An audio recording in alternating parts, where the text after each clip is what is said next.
Et bonjour à tous.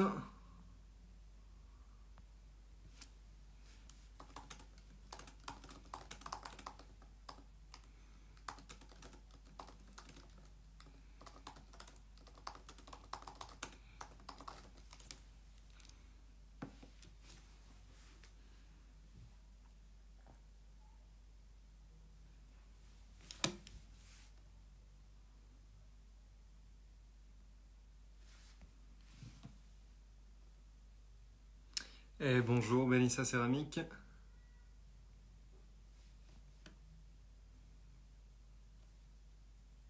Alors là, il va commencer dans un instant. Et Wipod qui nous rejoint.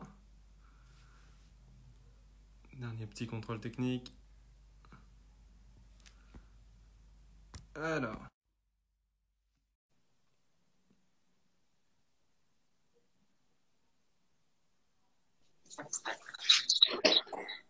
Hello! Salut Quentin, salut Clément, comment ça va? Hello! Au top, au top. Tu nous entends bien? Je vous entends bien, ouais. Ouais, c'est superbe. On vous voit bien. On voit même la petite plante déjà dans le décor Ouais, ouais. et les Parfait, Zoyas. parfait. Attends, je vais juste bouger un petit peu. Hop. Voilà. Je vous avouerai que je prie de mon côté pour que le setup reste en place. Bon, on t'entend bien en tout cas. Ouais, c'est top. Super. Nickel. Eh bien, donc on est avec Quentin et Clément, c'est bien ça, de WePot Official. Ouais. Donc une startup avec laquelle on va parler aujourd'hui d'entrepreneuriat étudiant dans un premier temps, puisque vous êtes tous les deux étudiants à l'Université de Lausanne, mais également avec qui on va parler d'entrepreneuriat social et éco-responsable, de par la nature de votre projet et notamment sa méthode de construction qui, je crois, est un petit peu différente de la poterie qu'on pourrait travailler d'habitude sur le marché. Ouais. Et salut à tous ceux qui rejoignent le live. C'est bien résumé. Alors, je vous laisse vous présenter à tout le monde. Vas-y, Quentin. Bah, moi, Quentin Cagné, du coup, 24 ans. Donc, j'ai fait le bachelor HEC en spécialité management et je me suis spécialisé en master en management du sport, donc dans la faculté SSP. Et ben, avec Clément, on se connaît depuis maintenant 6 ans, donc dès la première année HEC. Et on a lancé ce projet-là à la fin de la troisième année HEC. Bon, on va t'expliquer peut-être un peu plus tard comment ça s'est passé. Ouais. Très bien. Parfait. Et du coup, moi, Clément Pérez, pareil, j'ai fait le bachelor avec Quentin. Et puis, du coup, là, moi, je suis parti en master, donc toujours en HEC, en management, en orientation business analytics. Donc, un peu plus sur le côté quantitatif. Et puis, ouais, voilà, c'est à peu près tout. Eh bien, magnifique. Et donc, WePod, c'est une aventure qui remonte à quand maintenant? Donc là, ça fait 3 ans, faudrait Ouais, qu'on le fête d'ailleurs. ça va faire 3 ans. Vraiment, l'idée, en fait, l'idée, on s'est dit avec Clément, ça y est, on lance notre projet. C'était exactement fin de l'été 2018, si je dis pas de bêtises. Ouais, fin de l'été 2017, on était encore en examen de deuxième année HEC. On s'est dit l'année prochaine, on est tous les deux à Lausanne, on n'avait pas d'échange, on se lance dans le concours Start. Ça a commencé là. Et vraiment, les premiers prémices de l'idée, on veut faire un projet. Donc, ouais, Mais cette idée, du coup, vous avez commencé par vouloir faire un projet, et du coup, vous en êtes arrivé après sur un projet avec des Zoya. Comment est-ce que c'est arrivé? Comment est-ce qu'a émergé l'idée elle-même du produit avec lequel vous êtes aujourd'hui sur le marché? nous, depuis le début, en fait, on voulait vraiment axer sur avoir un impact sur la planète positif. Donc, que ce soit au niveau écologique, mais aussi social. Donc, on s'est dit, c'était vraiment la base pourquoi on est rentré en HEC. Et puis, on a essayé de le concrétiser le plus rapidement possible. Donc, on a fait tout ce concours Start, qui est vraiment, d'ailleurs, on les salue parce que c'est vraiment un concours super intéressant. Ça nous a permis tout au long de l'année de vraiment développer notre business plan, business model. Enfin, c'est vraiment très formateur. En plus, surtout sur le côté compétition, ça booste vraiment à fond. Il y a des deadlines, etc. Et en sortant de ce concours, on a fini finaliste. Donc malheureusement, on n'a pas gagné. On n'avait pas les fonds nécessaires pour lancer le projet ambitieux qu'on avait, qui amenait beaucoup plus d'ingénierie et puis fallait avoir une longue phase de prototypage, etc. Donc dès la fin du concours, avec nos faibles moyens, on s'est dit ok, on va se concentrer sur ce qu'on peut faire le plus rapidement possible, aller sur le marché le plus rapidement possible. Donc avec ces Zoya, cette technique d'irrigation. Ça, c'est quelque chose qui est très intéressant, je pense. Du coup, le projet que vous avez, avec lequel vous étiez arrivé au concours START, donc c'était votre premier projet entrepreneurial? Pour moi, oui. Oui, Ouais. moi j'avais déjà fait partie de quelques petites startups pour justement avoir toujours intéressé par l'entrepreneuriat. Mais c'est vrai, c'est le premier qu'on lance de nous-mêmes, quoi. Mais du coup, vous avez fini finaliste du concours START. Mhm. J'oserais dire, étonnamment, dans un sens, vous êtes toujours sur le marché aujourd'hui et l'entreprise, elle continue. Mais est-ce que c'est la même idée avec laquelle vous avez commencé ce projet au départ qui est celle que vous avez aujourd'hui entre vos mains? Non, on va dire que depuis le concours Start, on a vachement simplifié le projet. En fait, on est arrivé avec quelque chose d'assez technique pour le concours Start. On n'était pas sûr que ça marcherait finalement. On savait juste qu'on connaissait juste les Zoya via des entreprises concurrentes et des gens qui nous avaient parlé. Et ça, on savait que ça marchait. Puis à la fin du concours, comme il a dit Clément, notre but était de tester notre produit. Donc on a créé un tout nouveau produit. Et donc l'Oya qu'on va présenter peut-être tout à l'heure, où on est rentré sur le marché avec ça. Donc notre projet, il a un petit peu dévié depuis. Je pense que c'est comme beaucoup de projets, c'est-à-dire que tu lances sur plein d'idées, puis petit à petit, tu vas sur le truc peut-être le plus simple ou le plus accessible à faire au Ouais, début. le plus abordable. Ouais. C'est Ouais. vrai que, comme on dit, comme c'est notre premier projet,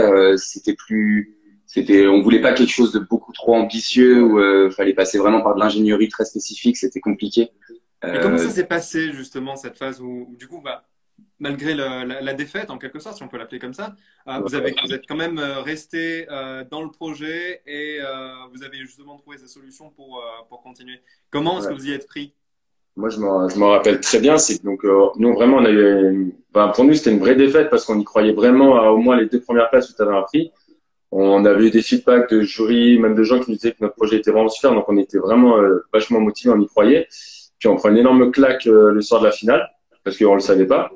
Et là, il y a quand même eu une petite pause, je pense, parce que c'était juste après les vacances. Et puis, pendant l'été, on s'est dit, bon, ben, soit on arrête et puis on fait nos études et puis peut-être que plus tard on lancera un projet, soit on se dit, bon, on se relance à fond dedans, on développe ce qu'on peut faire très rapidement, c'est-à-dire les Zoya, et on se lance. Et je me rappelle très bien que Clément, il est venu chez moi à Toulouse, et on a commencé à bosser comme ça, à retravailler tout le business plan, tout le début, tout comment refaire depuis le début avec Et le ça a projet. été quoi le déclic pour vous dire on reste dans la course finalement? On a Ouais, je perdu, pense, mais on continue.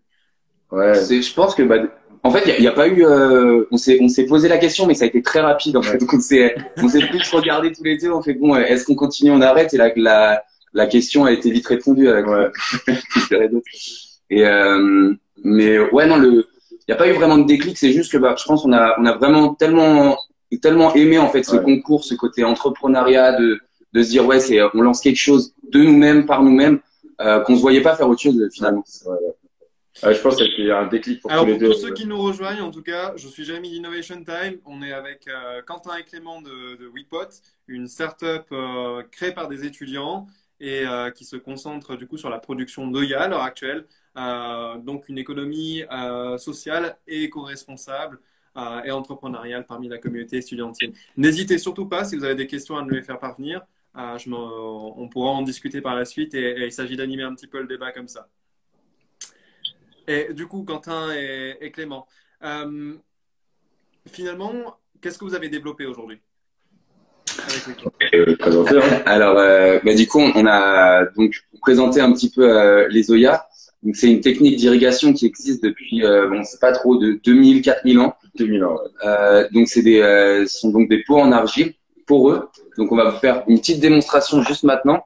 C'est-à-dire, on va remplir ce pot d'eau. Et en fait, on va voir que tout au fur et à mesure du live, on va voir il y a le l'Oya qui va devenir poreux, donc ça va devenir humide. Et donc, le but, c'est de le mettre à côté des plantes, de l'enterrer. Et puis, en fait, l'eau va se diffuser naturellement, tout en douceur, donc sans stresser la plante. On parle ici du coup de détente hydrique. Et en fait, les plantes vont venir fixer leurs racines. Et l'idée, c'est vraiment que la plante devienne totalement autonome. C'est-à-dire, nous, on sait que on n'a pas forcément la main verte. Et on a lu beaucoup de choses sur à quelle heure il faut arroser ta plante. Si on La conseille quantité aussi. la quantité, on sait pas, il faut pas la noyer, il faut pas trop en donner. Donc c'est un peu compliqué. Et donc avec ces Zoya, bah, c'est vraiment la plante qui s'irrigue toute seule, quoi. Donc c'est assez magique. Alors, je vous demanderai de patienter juste un tout petit instant. Pas de souci. Alors, tout simple. Moi, j'ai ça. J'ai mon cactus qui est devant moi. Je ne sais pas me piquer avec. Voilà, il est 18h, comme d'hab. Je passe un petit coup dessus. C'est quoi la différence du coup avec votre produit? Bah, ça, c'est Est-ce que vous facile. dites qu'un Noya, ça serait mieux? Bon, le cactus, on met à part parce que c'est quand même un type Ouais. de plante un peu particulier, mais c'était une plante verte ou une plante plus normale. Pourquoi est-ce que je prendrais un Noya plutôt que ça, en fait? C'est un très bon exemple. C'est d'ailleurs la grosse différence, c'est que toi, tout d'abord, quand tu vas arroser ta plante, tu vas avoir la moitié de l'eau va être diffusée par évaporation. Enfin, ça va disparaître. Et en plus, tu vas avoir une irrigation qui va être seulement sur surface. Avec l'Oya, tu vas avoir une irrigation en profondeur car tu plantes l'Oya jusqu'à une certaine profondeur. Donc, c'est là où les racines vont pouvoir créer un véritable système racinaire en profondeur. La plante se développe mieux. Et en plus de ça, tu économises jusqu'à 70% d'eau vu qu'il y a quasiment aucune perte d'eau. Donc, c'est les deux gros avantages. Et encore, comme l'a dit Clément, il y a une détente hydrique. Et encore une fois, tu te soucies pas ni de la quantité, ni de l'heure à laquelle tu dois arroser ta plante, s'il fait trop chaud, s'il fait trop froid. Donc, c'est tous ces réglages. En fait, on simplifie l'irrigation pour chaque personne et pour tout type de plante, parce que ça marche pour toutes les plantes. Mais du coup, vous me parlez de détente hydrique. Mais qu'est-ce que c'est la détente hydrique? En quoi, qu'est-ce que ça a comme rôle et qu'est-ce que ça a comme influence sur le développement, bah, littéralement des plantes de la maison, puisqu'actuellement, c'est le marché principal sur lequel vous êtes. C'est les particuliers, moi, par exemple, qui éventuellement irriguerai mes plantes avec ça. Et bah, c'est alors le stress hydrique, donc c'est quand une plante va avoir trop d'eau ou trop peu d'eau. Donc soit elle va se noyer et donc elle va avoir trop d'eau enfin elle va aspirer trop d'eau. Elle aura en fait elle va se stresser parce qu'elle va avoir trop d'eau. Elle pourra pas tout aspirer si tu veux. Et donc quand elle en a pas assez, bah, ce sera en sécheresse. À côté de ça, c'est aussi en fonction de l'heure. S'il est 14 heures, alors je vais t'épargner les détails techniques. C'est s'il est 14 heures, tu as vraiment la plante donc qui est en train d'absorber le soleil, si tu veux. Et le fait de lui mettre de l'eau, elle va être un petit peu perturbée par ces deux nutriments entre guillemets qui arrivent. Donc, en fait, il y a vraiment des heures spécifiques auxquelles quand il faut arroser ces plantes et puis une quantité spécifique. Et donc tout ça, c'est autorégulé, si tu veux. Bonjour Adrien. Mais du coup, si on bascule sur un petit peu sur le côté entrepreneuriat, comment est-ce que vous en êtes arrivé à avoir ce produit-là? Comment est-ce qu'aujourd'hui vous le produisez? Et comment est-ce que ça s'est développé? Comment est-ce que vous avez réussi à construire ce projet, à l'élaborer au cours même de votre scolarité à l'Université de Lausanne? Bah, En quelles étapes ça s'est ouais, passé? bah, la première étape, c'est nous, justement, on a voulu faire ce projet en troisième année HEC parce que c'est l'année qui demande le moins de temps. Pour ceux qui sont en HEC, ils le savent. On a plus de temps. Donc déjà, c'était la première année qui nous a permis de vraiment développer un projet à côté de nos études. L'Oya, on l'a trouvé un petit peu par hasard, de fil en aiguille, en justement cherchant des solutions de système d'irrigation, parce que notre projet de base, c'était un peu un potager, un peu compliqué, je vais pas expliquer là. Mais on trouve un petit peu cette solution par hasard sur Internet, où il y a des personnes qui le faisaient un petit peu de façon artisanale. Et nous, on a trouvé ça super cool. On a du coup rencontré plusieurs personnes qui fabriquaient ces Oyas. On a commencé à en apprendre. On est allé voir par la suite plusieurs céramistes sur Lausanne et même en Suisse. On demandait un petit peu, est-ce que c'est compliqué de fabriquer? Comment on fabrique cela? Est-ce que c'est technique? Toutes ces questions, quand on a eu les réponses, eh ben, c'était le moment de venir où on s'est lancé un petit peu de façon indépendante, donc après le concours SART, où là, on a eu nos premiers contacts. Donc, le premier contact, c'est notre troisième associé maintenant, c'est Mélissa Farnim, donc c'est Léla, on l'embrasse, qui était à l'époque responsable d'un atelier protégé. Donc, un atelier protégé, c'est un atelier qui permet à des personnes à déficience mentale d'exercer un métier un petit peu professionnel. Donc, nous, on est arrivé, si tu veux, fin 2019, avec un contrat avec les ateliers protégés de Prier, avec qui on continue aujourd'hui maintenant, et c'est eux qui ont été les premières personnes à produire nos Oyas. Ça a été vraiment le lancement. Donc c'est vraiment de la recherche, énormément de rencontres, très peu de réponses au début, et puis des discussions. Vraiment, nous, on était ouverts à parler à tout le monde. On n'avait pas peur de cacher notre projet, c'est-à-dire que dès que quelqu'un nous disait c'est quoi votre startup, on déballait tout parce qu'on n'avait aucune crainte par rapport à ça, et au contraire, c'est comme ça qu'on a vachement bien évolué. Mais alors là, tout ça, j'imagine qu'à posteriori, du coup, vous nous racontez ça, ça a l'air facile, ça a l'air rapide. On dirait que ça s'est passé du jour au lendemain, tac, concours, tac, tac, tac, tac, tac. En réalité, ça vous a pris combien de temps? Et c'est quoi les difficultés que vous avez rencontrées justement au cours de la définition de votre projet et de la création de votre startup? Alors ça nous a pris, je pense que vraiment tout le développement, de base pour être juste avoir les choses carrées déjà, avoir juste un business model qui est, on va dire, Qu'on comprenne nous-mêmes. qu'on comprenne nous-mêmes, ouais, qu'on ait tous les acteurs. Donc rien que dans la conception de l'idée, je pense que ça a dû prendre un mois ou deux, Ouais. quelque chose comme ça. après le temps de trouver vraiment tous ces acteurs, là c'est vraiment en fait c'est de la chance principalement de rencontrer les bonnes personnes. Et ça, je pense que ça a bien pris 6 mois, un an. Ça prend vraiment, enfin, je te coupe. Nous, typiquement, les premières personnes qu'on a rencontrées avec qui on travaille plus tard, c'était quasiment au début du concours Start. Et c'est des personnes avec qui on avait juste envoyé un mail qui nous ont répondu et qu'on pensait pas suivre, mais finalement, on s'en est rappelé, on est retourné vers eux. Donc, c'est vraiment genre un maximum de rencontres et garder les contacts. À un moment, tu dis, ah, cette personne, si elle est disponible, et ça peut être le top, quoi. Et puis c'est 6 mois quoi. Je dirais pour vraiment avoir les premiers de passer de juste du premier mail envoyé à la réalisation du projet. C'est donc il y a beaucoup de rencontres. Ça doit prendre 6 mois. Ouais, parce qu'il faut savoir, on l'a pas précisé non plus, mais on est passé par un designer de l'école pour les formes de Zoya parce qu'on voulait vraiment un truc qui sorte, qui soit différent un petit peu du marché qu'on connaît. Et donc, tu as ce travail-là qui a duré, je pense, quasiment 1 mois et demi, facilement, où il nous a présenté plusieurs projets. Puis ensuite, on doit proposer ce projet-là à la télé de production. Donc là, ça a été un énorme travail de Mélissa qui a dû dire, OK, alors comment on va fabriquer ça, comment on va mettre les moyens en place. Il faut savoir qu'elle travaille avec des handicapés. Donc, c'est pas une entreprise, on va dire, un petit peu comme on voit tous les jours. C'est-à-dire qu'elle a vraiment dû mettre des méthodes vraiment différentes et accessibles à tout le monde. Donc ça a pris un énormément de temps. Les premières productions ont été mauvaises. Enfin, il y a eu tous les tests du coup de la porosité à faire, avoir justement un produit qui est vraiment efficace pour ne pas qu'il diffuse l'eau trop rapidement parce que sinon il faut les remplir tous les jours, ça perd son intérêt. Et puis quand même qu'il irrigue suffisamment les plantes. Ouais. Donc toute cette recherche développement qui a aussi pris pas mal de temps. Ouais, 3-4 mois je dirais la recherche développement. Avant de sortir un produit qui nous plaise et qu'on se dise OK, on le lance sur le marché. Et donc de l'idée au business plan, ça a été combien de temps environ? Du moment où on s'est dit on part sur les œillets au business plan, ben en vrai on a vraiment travaillé. Enfin, on s'est acharné sur le business plan en quelques jours. On avait déjà une bonne partie. Ouais, donc je pense qu'on en a commencé vraiment en mi-juillet à faire vraiment le business plan focalisé là-dessus. Et on a lancé sur le marché. On était sur le marché le 1er mars. Ouais. Donc ça fait 8 mois quoi. 8 mois.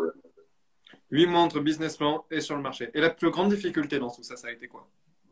Avant d'arriver sur le marché, tu dis? Quand vous êtes arrivé sur le marché. Parce qu'au début, ça a été du coup d'avoir les bons contacts, si j'ai bien compris.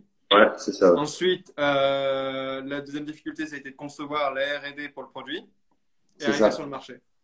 Ah ouais. L'arrivée sur le marché, en fait, c'est les gens adhèrent énormément au projet, adhèrent au produit, ils trouvent vraiment que c'est un produit exceptionnel, mais c'est quand ils le connaissent. C'est-à-dire que la plupart des gens, on leur montre un pot et puis ils sont là, bon, en plus, comme ils sont jolis, ils se disent, ouais, c'est très joli, je le mettrais bien, ça peut faire un bel objet de décoration, mais les gens comprennent pas l'utilité.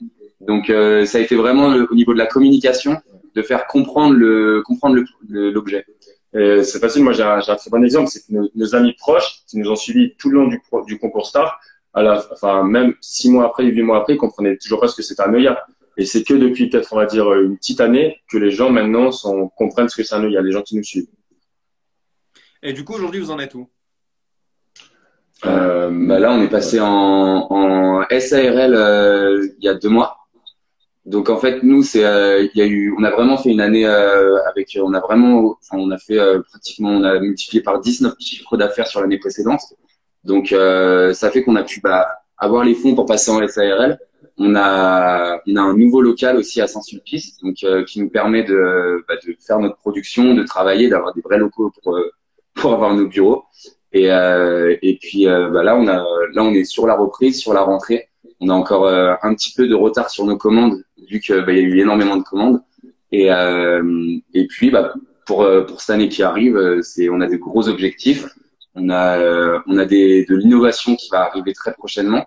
Et puis on va essayer, en fait, l'objectif va être aussi de passer sur de l'irrigation de plus grande surface, donc sur des surfaces maraîchères par exemple, pour donner une solution à vraiment une agriculture, la micro-agriculture où vraiment donner à manger aux gens. Le passage au statut de SARL, justement, ça a été ça a été vécu comment comme étape pour vous? C'est quelque chose qui a pris du temps, c'est un process. Vous pouvez nous décrire un peu le process du coup Est-ce que ça a été vu comme un achèvement puisque finalement vous avez débuté au début, vous avez quelle forme juridique et du coup pourquoi être après passé sur une SARL? Alors, on est parti sur une raison individuelle au début, donc c'était vraiment le système le plus simple pour pouvoir effectuer on va dire, un business. Et en fait, nous, pendant les 6 derniers mois, on a été accompagnés par un incubateur qui s'appelle Impact Hub, avec lequel, pareil, on a eu pas mal de contacts qui nous ont aidés, qui nous aidaient si on voulait à développer notre entreprise. Et c'est comme ça qu'on a rencontré les personnes qui ont pu nous aider pour développer la création de notre SRL. Mais après, la SRL, ouais, enfin, c'est-à-dire que finalement, on peut pas le faire soi-même. On est obligé de passer par des gens externes, des entreprises externes qui sont spécialisées là-dedans. Un notaire. Mais nous, finalement, c'est de la paperasse. Après, je peux te dire que le moment où tu signes le papier, où tu dis oui, pote SARL, Quentin Cagny, cofondateur, Clément Perret, cofondateur, et Mélissa, cofondateur, là, pour le coup, tu as vraiment une étape, tu dis, ah ouais, on l'a fait. C'est vrai que c'est un truc qu'on y pensait depuis longtemps. Alors, quand tu le fais, quand tu dis, OK, on passe en SARL, tu fais les démarches administratives, tu n'y penses pas forcément. Mais c'est vrai, au moment de la signature, enfin, vraiment, on est heureux, quoi. C'est un beau défi qu'on accomplit. Mais du coup, passage SRL, coronavirus, ça a été vécu comment cette partie-là, du coup? Vous disiez commande en retard, comment est-ce que du coup on gère une insertion sur le marché, enfin pas une insertion sur le marché puisque vous y étiez déjà, mais on va dire un gros plan d'expansion en plein milieu d'une crise sanitaire. Bah, c'est vrai que les ateliers protégés ont fermé. Du coup, la production était plus assurée. Et puis pendant cette crise, les gens sont restés chez eux et donc ils ont beaucoup commandé par Internet. Et en même temps, ils sont très intéressés au jardinage. Donc c'est vrai que nous, la demande, elle a été très forte. Et en même temps, sans production. Donc ce qu'on a fait, on est allé chez mes parents, dans la montagne, et puis on a produit directement là-bas. Donc ça a été assez compliqué, ouais, de faire de faire un peu tous ces liens. C'était beaucoup de déplacements mais non, ça s'est pas si mal passé, sauf peut-être là moi je suis rentré avec le Covid la semaine passée, donc on a passé une semaine en quarantaine et, et donc ça c'est vrai que ça nous a sur la reprise justement ça nous a bien ralenti la semaine passée. On va dire que là le gros défi finalement de ces derniers mois ça a été de produire un max où on n'était pas forcément prêt parce que les ateliers protégés comme je t'ai dit tout à l'heure c'est des personnes à déficience mentale et donc on peut pas demander d'augmenter une production à un certain nombre. C'est-à-dire qu'on a dû s'y mettre. Nous-mêmes, on n'avait jamais produit des grosses quantités avant, donc on y a appris à travers Mélissa qui était céramiste. Et puis maintenant qu'on a notre atelier, on s'est mis à produire nous-mêmes. Et voilà, le but, ça va être de rattraper la production, mais ça va dans les prochaines semaines, tout sera carré. Et du coup, peut-être qu'on pourrait avoir un petit regard sur l'OIA qu'on a rempli au début du live. Ouais. Du coup, ça se passe comment? Bah, là, tu vois, il est rempli juste ici, donc on voit bien la différence. Et puis, en fait, par capillarité, ça va monter gentiment tout au fur et à mesure. Et la plante, du coup, elle va pouvoir directement s'alimenter depuis l'OIA. C'est ça, exactement. Donc là, vous pouvez pas le sentir, mais c'est humide. Et puis, tu as vraiment les racines, en fait, la plante va sentir, en fait, qu'il y a un point d'eau autour d'elle. Et donc, elle va étendre ses racines jusqu'à l'OIA, en fait. Ça va humidifier toute la terre autour aussi. D'accord, magnifique. Un système super innovant en somme. Innovant, enfin, oui et non. Du coup, la question, c'est un système ancien, du coup, remis au goût du jour par WePod, à travers l'entrepreneuriat social et responsable. Du coup, votre utilisation des ateliers protégés. Mais le choix des ateliers protégés eux-mêmes, d'ailleurs, d'un point de vue entrepreneurial, puisque on peut partir du principe où vous avez très bien pu aussi partir avec une méthode de production limite robotisé, automatisé à 100%. Vu les techniques qui sont mises aujourd'hui, votre proximité avec les campus comme le PFL où il y a de gros programmes de robotique et on a pu voir notamment d'autres startups qui, elles, se sont orientées, ont joué sur ce côté robotique pour justement la culture, puisque c'est quand même et l'irrigation à moindre coût et moindre consommation, puisque c'est un enjeu d'aujourd'hui, la consommation d'eau à l'échelle mondiale. Du coup, pourquoi ce choix-là? Déjà de partir sur l'entrepreneuriat social et responsable et pourquoi être parti du coup sur ce choix des ateliers protégés? Nous, ça a vraiment été de base notre motivation, que ce soit, comme je le disais au début, d'aller sur le côté écologique et aussi social. Et puis c'est vrai l'idée, c'était de simplifier cette technique d'irrigation pour la rendre accessible à tout le monde et donner du travail à ces personnes qui, nous, quand on y était allés, les premières fois, on sentait que c'est des personnes qui veulent être impliquées, mais on leur donne des tâches qui sont pas forcément très valorisantes. Donc c'est vrai que directement, on s'est dit nous, on a un produit qui est qui peut être produit très facilement pour pas excessivement cher. En tout cas, on arrive à être rentable avec ce système. Et donc pourquoi pas en fait. Vu que c'est possible, autant le faire. Magnifique. Et du coup, vous avez entrepris pendant que vous étiez étudiant. Comment vous avez conjugué ça avec vos études? Comment est-ce que ça s'est construit en parallèle de votre cursus? Parce que là d'ailleurs, vous avez fini, vous venez de finir? On termine en février si tout se passe bien, tous les deux, avec un mémoire. D'accord, le master en février. Mais du coup, comment ça s'est passé? Bah, Cette conjugaison entrepreneuriat, donc oui, pote, études. ouais. Bah, tu supprimes des cours, hein. Non, non, c'est vrai que c'est pas évident. Bah, c'est vrai qu'il y a beaucoup on dort pas beaucoup et puis c'est assez compliqué, ouais, effectivement, de conjuguer les deux. Après, c'est totalement possible, mais enfin pour ma part, typiquement, je sais que j'ai pas donné assez l'investissement que j'aurais aimé donner dans mes études. C'est vrai que c'est peut-être c'est pas un regret, mais c'est quelque chose que en tout cas j'ai dû faire une croix dessus et puis essayer ouais concrètement t'as tout le temps la tête dans ton entreprise, donc c'est dur de se concentrer sur les études. Après, ce qui est assez intéressant, c'est de lier les deux, c'est d'avoir des projets qui sont en lien et puis directement pouvoir le mettre dans le concret dans l'entreprise. Donc ça, c'est vrai que c'est assez intéressant. Moi, je te prends l'exemple, un exemple un peu similaire. C'est un sportif qui va être de haut niveau et qui a énormément de sport à côté de ses études. Ben, il va devoir consacrer énormément de temps à son sport, peut-être même plus parce que c'est plus sa passion, mais il arrive à faire les deux. Et nous, c'est un petit peu la même chose, c'est qu'on a une passion, et on la met à peu près au même niveau que les études parce qu'on veut aussi réussir les études. Mais comme il a dit Clem, c'est beaucoup de travail, c'est quelques sacrifices, mais au final, on y arrive si on veut. Est-ce que vous avez eu à me citer trois choses que vous feriez différemment, que vous auriez fait différemment maintenant avec le recul de l'expérience? Alors, c'est une bonne question, là. Bah, pour l'instant, on est très content. Non, non, c'est vrai que on n'a pas eu énormément de déceptions. C'est nous ce qui est assez bien d'ailleurs, c'est Mélissa qui dit bien, c'est que tous les jours il y a de belles surprises. Donc c'est vrai on avance et puis je trouve même qu'on a un rythme qui est assez humble, c'est-à-dire qu'on n'a pas voulu directement partir sur scale up directement la première année et faire des millions directement. Bon, on n'aurait pas pu, mais je veux dire, dans notre système de production, c'est un peu compliqué. Maintenant, des choses qu'on aurait fait différemment, C'est peut-être sur les derniers mois, prévoir qu'il fallait qu'on ait un atelier de production plus rapidement. ouais, Être à jour sur la production, ça a été une erreur quand même. C'est-à-dire on a vu les commandes en croissance et on s'est dit, ben, on va réussir à produire nous-mêmes. Mais en fait, on pouvait pas parce qu'on était loin. ouais, c'est peut-être mieux, Ouais. ouais, justement, mieux anticiper de ce côté-là Ouais. et donc avoir directement un local plus rapidement. Ça aurait été intéressant. Maintenant, on a très peu de regrets, Ouais.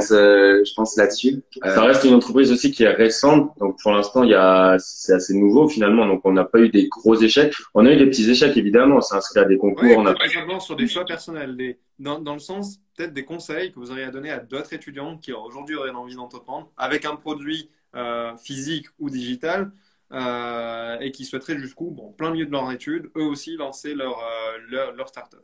Ouais, ça c'est pas. Moi, le premier exemple que je dis le premier conseil que je dis à chaque fois, c'est se lancer le plus rapidement possible. Faut pas attendre d'avoir un produit parfait ou d'avoir l'idée parfaite, d'attendre que tu vas avoir un coéquipier qui va venir ou qu'il y a quelqu'un qui va te dire, ah, je te pose 10 000 francs pour que tu lances ton projet. Il faut le lancer comme il peut. Et ça, c'est vraiment super important.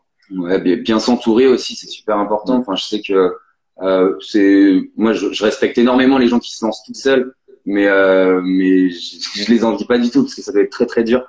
Donc je pense vraiment se lancer à plusieurs et et puis ouais, au niveau des études, essayer de pas partir sur quelque chose de trop ambitieux parce que c'est difficile de conjuguer les deux. Et puis ouais. C'est ça, moi je sais que peut-être j'aurais pas fait le master que j'ai fait. J'avais un autre master qui se faisait en un an qui pouvait être aussi intéressant. Le master SI si jamais ça intéresse. Et, euh, et voilà. Et pas de regret d'avoir, dans un sens, de ne pas vous être dédié à 100% sur votre entreprise? Bah, ça peut-être un peu. C'est vrai que ça nous a beaucoup freiné les études. Maintenant, quand on se lance, on n'est jamais sûr d'où est-ce que ça va nous mener, pardon. Donc là, si WePods était parti en faillite et puis qu'on n'avait pas continué le projet, bah on se retrouvait, on n'aurait pas perdu des années, mais en tout cas, on aurait raté, on aurait peut-être eu le regret de ne pas faire le master. Donc c'est peut-être non, c'est un choix. Moi, je le regrette pas, mais c'est vrai que La question pouvait se poser, ouais. ouais, La question pouvait se poser, ouais. après coup, ça aurait peut-être été judicieux, effectivement. Mais ouais. Et du coup, vos plans pour les prochains mois à venir? Là, du coup, bah, comme je disais, on va sortir un nouveau produit. Donc là où on part sur de l'innovation, on essaie vraiment de partir de cette technique d'irrigation et puis sortir des nouveaux produits. Donc là, c'est ce qui va sortir le plus rapidement. Donc ça, c'est notre premier projet. Ouais. À côté de ça, on va essayer d'approcher. Pour l'instant, on est sur une distribution qui est très locale, donc sur des distributeurs de magasins de vrac, sur des épiceries locales. Peut-être que là, on va essayer d'approcher des plus gros distributeurs, donc qui pourraient être intéressés. Et on a aussi l'ouverture à la Suisse alémanique qui Devrait se faire, devrait se faire ouais, courant début de l'année prochaine. Et je rajouterais aussi peut-être au niveau de la production, avoir un apprenti ou agrandir l'équipe avec une personne qui soit dédiée à la production pour que nous puissions justement on peut gérer tout ce qui va être le back office et tout quoi. Eh bien, magnifique. Eh bien, merci à vous en tout cas d'avoir participé à ce live. Peut-être un dernier mot, quelque chose que vous souhaitez ajouter qu'on n'aurait pas évoqué avant la clôture? Ou des questions aussi de la part de notre public? Ouais, écoute, moi juste te dire merci à toi de nous avoir proposé cette interview. Ouais, c'est super sympa. Cool. Nous, on vous suit un petit peu aussi, donc on vous souhaite bon courage pour la suite. Je crois que vous allez interroger d'autres startups un petit peu étudiantes, si je dis pas de bêtises. Tout à fait. Alors, normalement, si tout se passe bien, la semaine prochaine, on a aussi en particulier Marc Weber de l'EPFL Innovation Park, vice-président de l'EPFL, qui sera présent sur la chaîne en live pour une interview, donc pour parler entrepreneuriat et innovation et qu'est-ce qui peut être mis en place au niveau des institutions et des campus académiques pour encourager tout ça. Ok, ouais. Bah moi, j'incite à tous les étudiants qui veulent se lancer un petit peu dans l'entrepreneuriat, s'ils sont à l'UNIL ou à l'EPFL, le concours Star, c'est une aubaine, je pense. C'est une chance que je pense qu'il n'y a pas dans toutes les universités, et puis c'est un bon démarrage. Il y a beaucoup d'entreprises qui maintenant, il y a 5-6 ans, qui sont passées par le concours Start et qui maintenant explosent. Hein. Alors, effectivement, cela dit, je passerai aussi sur une nouveauté, donc le concours You Create, pour lequel il reste que 3 jours pour candidater, qui est organisé avec partenaire d'Innovation Time, donc le hub d'innovation et d'entrepreneuriat de l'UNIL, qui permet aussi aux étudiants qui souhaiteraient se lancer dans l'aventure de l'entrepreneuriat, où on est vraiment dans un programme qui est dédié à cadrer le projet, à construire un business plan et à aider ce projet à se construire avant de s'incorporer en startup. En tout cas, merci beaucoup. C'était Jérémy d'Innovation Time, Quentin et Clément de WePod pour parler entrepreneuriat étudiant, social et responsable. Merci à vous. Je vous souhaite à tous une très bonne soirée. Le live devrait être disponible en replay et on se retrouve l'année prochaine pour un nouveau live Instagram Live avec IFJ. Super. Merci à toi. Ciao. Ciao.